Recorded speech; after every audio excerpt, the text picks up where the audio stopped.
السلام علیکم ویورز، میں ہوں آپ کا ہوسٹ بنیامین اور آپ دیکھ رہے ہیں یوٹیوب چینل انفو۔ آج ہے افغانستان سیریز کی ایپیسوڈ 5۔ دوستو، جب افغانستان نے 1950 کی دہائی کے وسط میں سوویت امداد سے اپنی معیشت کی ترقی کی منصوبہ بندی شروع کی تو اس کے پاس جدید معاشی سرگرمیوں کے لیے نہ صرف ضروری سماجی تنظیموں اور اداروں کی کمی تھی بلکہ انتظامی اور تکنیکی مہارتوں کا بھی فقدان تھا۔ ملک نے بیشتر پڑوسیوں کے مقابلے میں اقتصادی ترقی کے بہت کم مرحلے پر تھا، تاہم 1956 اور 1979 کے درمیان ملک کی اقتصادی ترقی کی رہنمائی کئی 5 سالہ اور 7 سالہ منصوبوں کے ذریعے کی گئی اور اسے وسیع بیرونی امداد سے مدد ملی۔ یہ امداد بنیادی طور پر سوویت یونین اور ریاستہائے متحدہ کی طرف سے اس عرصے کے دوران حکومتی سرمایہ کاری اور ترقیاتی اخراجات کے 5ویں حصے سے زیادہ تھی۔ سڑکیں، ڈیم، پاور پلانٹ اور کارخانے بنائے گئے، آب پاشی کے منصوبے لگائے گئے اور تعلیم کو وسعت دی گئی۔ جب 1970 کی دہائی میں غیر ملکی امداد میں کمی آئی تو سوویت یونین کو قدرتی گیس کی فروخت اگرچہ سستے داموں بجٹ کے اخراجات کی مالی اعانت میں معاوضہ سے زیادہ کرنی پڑی۔ 1979 میں افغانستان پر سوویت یونین کے حملے اور اس کے بعد ہونے والی خانہ جنگی نے ملک کی اقتصادی ترقی کو بری طرح متاثر کیا۔ زرعی پیداوار میں کمی واقع ہوئی، خوراک کی قلت کی اطلاع ملی اور صنعتی پیداوار اور جمود کا شکار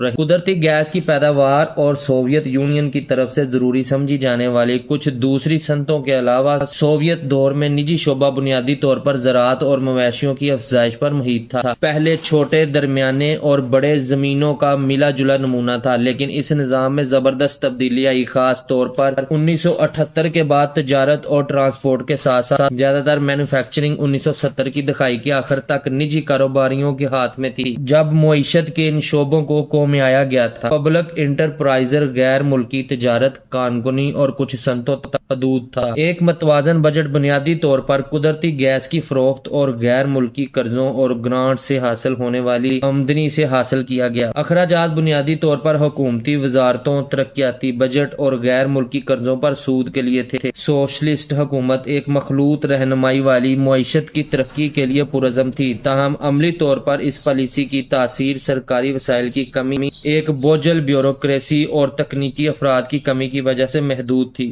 کمیونسٹ حکمرانی کے دور میں افغان معیشت جتنی بھی نیچے ڈوب گئی تھی، اس کے بعد کے مجاہدین اور طالبان کی حکومتوں کے دوران اس میں اور بھی زوال پذیر ہونا تھا۔ 2 دہائیوں سے زیادہ کی جنگ کے بعد اور طالبان کی سخت سماجی پالیسیوں کے پیش نظر بہت کم تعلیم یافتہ افغان یہاں تک کہ ابتدائی تکنیکی مہارتوں کے ساتھ ملک میں رہ گئے۔ در حقیقت جدید معیشت کی کوئی بھی باقیات کم از کم ایک رسمی قانونی بڑے پیمانے پر 1990 کی دہائی کے دوران منہدم ہو گئیں۔ پیداواری اداروں میں سرکاری اور نجی سرمایہ کاری نایاب تھی۔ غیر ملکی امدادی ایجنسیوں اور گروہوں، سرکاری اور غیر سرکاری، نے جو کچھ خدمات دستیاب تھیں وہ فراہم کیں، لیکن یہ صرف بنیادی انسانی ضروریات کو پورا کرتی تھی۔